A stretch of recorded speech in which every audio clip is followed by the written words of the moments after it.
Rio is a player that could start for us. I think I've said a month ago that he would get more playing time, and I think we've all seen that coming in for longer spell of times. He's starting with the physios and with rehab till now, and we are training today, as you know. So let's see if he can join the team session today. And that is something I expect, but I'm not 100% sure yet because I haven't spoken to him or the medical staff this morning yet. But you'd be hopeful, maybe? I'm hopeful, but that's not to say I'm 100% sure. Last time you played Spurs in the Premier League at Anfield was a wonderful day for you. I just wondered, coming back up to present day, whether that makes it all the more puzzling for you at the moment as to how your form is when you go back to that memorable day against Spurs. Yeah, it wasn't only special for me; it was special for a lot of people. Yeah, there's a big difference between where we are now and where we were then. That's clear and obvious. But it's a great memory. But I'm looking forward to the game tomorrow in 2 days again as well, because playing at home at Anfield is always something to look forward to. And we have a point to prove, because the last game in the league we've lost, the last game in the Champions League we've lost, and then now playing in front of our own fans is something we will always find special. What do you want to achieve now this season? You're getting into the business end, you're still in the FA Cup, still in the Champions League, top six at the moment in the Premier League. What do you want out of the season? Do you have to win something? Do you have to finish top four? Are they priorities for you? What I want is that I am able, that every single player gets the maximum out of every single training session and game we are playing from now until the end of the season. And that is the aim for me, and that should be the aim for the players, and I'm 100% sure that is the aim for the players, because that's the only way to get the maximum out of what is there, what is in it for us. And what's that exactly going to be, that's not always so easy to say in advance, because sometimes you need a little bit of luck. Sometimes, like last season when we played the last 16, it went to penalties and we were really close of beating Paris Saint-Germain. We lost and they went on to win the Champions League. So margins at the level we are playing, Premier League, Champions League, are really small. But we have to fight for those margins every single day to make them bigger and bigger and bigger. And that's the aim. That was already the aim in the start of the season, but that's even more the aim now. I suppose in the way you set the bar high last season, didn't you? That's part of the problem. You set the bar so high. I think the bar at Liverpool is always high. Has always been high and will always be high, and that's only a good thing. We're a top club. Where the bar should be set high by the people around us, but we will set the bar just as high. And yeah, indeed, last season we were able to achieve one of the things we wanted to achieve, and that was winning the league, close to winning the League Cup, which we lost in the final against Newcastle.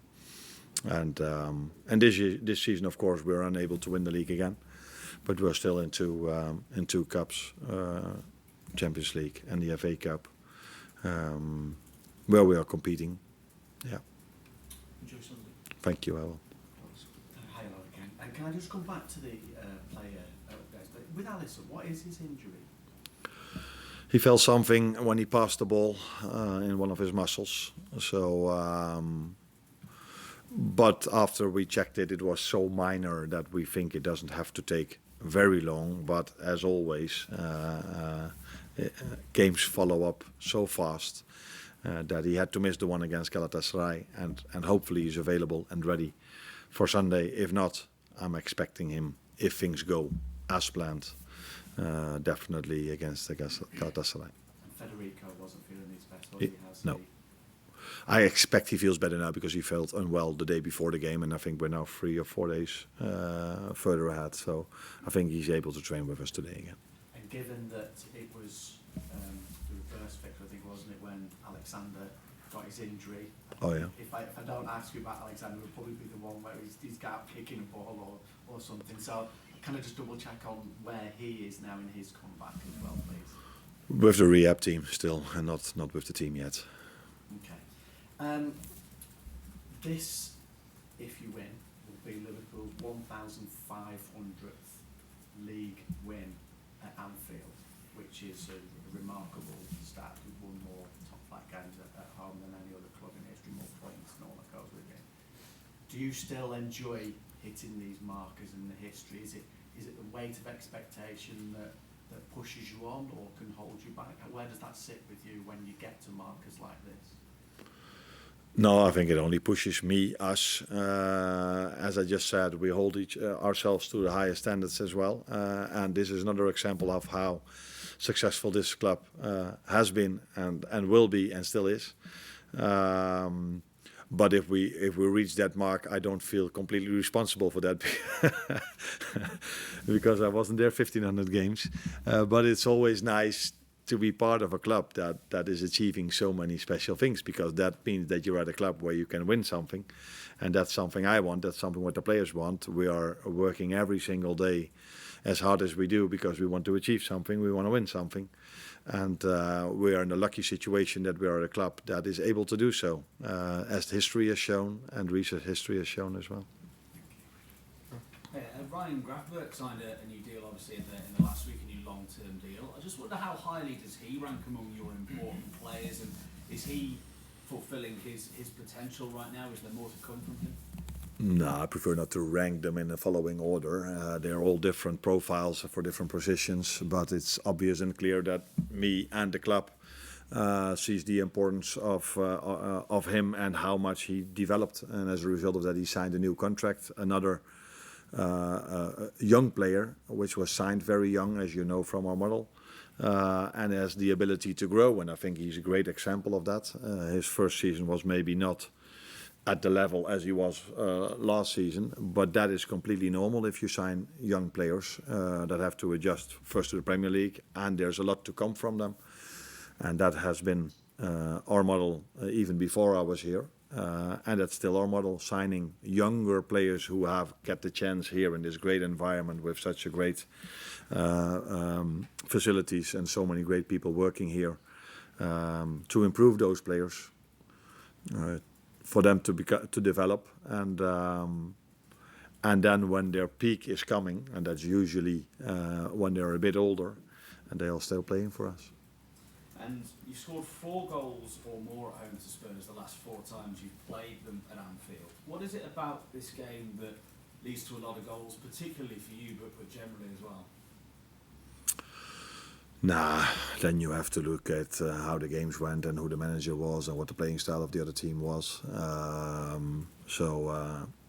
I think, if I'm correct, and the last 2 times Ange Postecoglou was their manager, and I think he's known for a different style of football than we mainly see in the Premier League at the moment. So yeah, then games are a bit more open, as the game Paris Saint-Germain against Chelsea was also very open, because 2 teams want to attack, want to press. But that's not so common anymore in football, that 2 teams want to play in that style against each other. So I'm expecting in 2 days a different Tottenham in terms of setup, playing style, formation than a year ago. When you go up against a team that's in such form as Tottenham are, and the record that the club has against Tottenham, especially at home, does that almost increase the expectation? I know the expectation is high, but increase the expectation on you to win this game, because everyone's thinking that Tottenham's such bad for the form, you can't possibly afford to lose. I think if Tottenham were number 1 in the league at the moment, every fan would expect us at home to win. And that, as if we play against Man City, that's when we play against Arsenal. That's every game this club plays at home, we're expected to win. And that has nothing to do with the form of the other team or where they are in the league or the quality they have. We can win our 1500th, that's what it was, wasn't it? Game at home. So yeah, expectations come from history, and history has shown that this club has been able to win a lot of games, let alone home games. So it doesn't matter who we play, who we face, expectations are always sky high at this club, and that's what we are embracing, because that also means, as I said before, that this club is able to win things, and that's what we've done in the past few years, and in the history as well. With the Galatasaray game in mind, I just wondered, how do you explain how so many players don't achieve the high standards you've spoken about this morning? At the same time, do you have a thought on why so many players aren't reaching those levels? When we talked this week of winter break and an impact on English teams in the Champions League, but usually you can get one or two players who maybe not at the level, and the rest of the team will carry them through. But certainly on Tuesday night, it seemed there were quite a lot who weren't at the level required. No, I believe in the opposite thing. I believe that a good individual performance comes from a good team performance. And I think in the first 15, 20 minutes we were at it or on it. I don't exactly know how you say this, but 3-4 moments where we should have scored. And then there was a moment that completely changed the momentum of the game. Conceding a set piece, not for the first time in this season, that changed the momentum of the game completely. That is not what we are accepting. We cannot say, okay, if we concede a goal after 20 minutes, then everything should be much worse than it was before. But I agree with you. We didn't play our best game of the season. That's also completely clear. I also saw that for an away game in Europe, we were able to generate enough chances to score a goal, more than a few other teams were able to create in an away game in a Champions League. But we've struggled throughout this whole season with converting the chances we've got, and unfortunately, we have the bad cocktail of conceding conceding goals from the few chances we are conceding. And as long as we cannot repair that, then every game is going to be very difficult. But I have a lot of confidence that we're able to do better because of the quality players we are having, and because of the fact that the upcoming 2 games are played at home. I think playing away against Galatasaray, and then them getting the goal, that was a big momentum shift, but also in the energy in the stadium. So I'm really looking forward to play twice at home now, with the support we've always felt from our fans. That can make a massive difference for us. Hi Arne, I would like to ask you about Milos, because the last time he played United was against West Ham. So how do you see his form now? That is 2 weeks ago. West Ham, yeah, I think so, yeah. I see his form as I saw it 2 weeks ago. I think he played a good to decent game against Galatasaray, but he also received a yellow card in an environment where we conceded a lot of soft free kicks, of soft yellow cards, and a team that we were facing that was really smart in addressing that. So I thought it was too much of a risk to keep him in the team for the chance of him getting a second yellow card, because he is always aggressive in his duels, and some teams in some environments can be really smart in if a player is on yellow, to try to create an atmosphere where he can get a second one. So with me having Robbo, I decided not to take that risk, because the games in Europe before we played Galatasaray twice, the team they faced, Juve, got a red card, and one of the 2 times it was the left fullback. So I'm trying to take a lot of things into account in the decisions I make, and that was the reason why I took Milos off. Not because he played badly. I think he played very, very decent. He had no problems till that moment with his winger. But he had the problem of being on a yellow with a referee that was giving quite a lot of free kicks to Galatasaray. Arne, why do you think Premier League clubs across the board struggled so much? This week I think it was 4 defeats and 2 draws. Do you think is that symptomatic of the quality of the current Premier League? Is it the scheduling? What do you think? Not to jump to a conclusion after one game day. I think that's such a small sample size. That's never the smartest thing to do. because maybe after next week we will completely have a different conclusion. I think in general it's not helpful for English club not to have a winter break, but I'm not saying now that all these teams have lost because we don't have a winter break. Why? Because you are facing in the last 16 of Europe, you're facing very good teams. And 4 of the 5 teams in the Champions League played away from home. That's usually an advantage to play at home or a disadvantage to play away. So to immediately jump to conclusions, missing a winter break or the level of the Premier League is not as high as we expected it to be, that would be for me at this moment of time not the right conclusion to make. Let's first judge us all after next week, and then maybe then it's still too early to jump to conclusions. But one of the things is definitely also that if you are in the Champions League last 16, all the teams are very good and strong teams.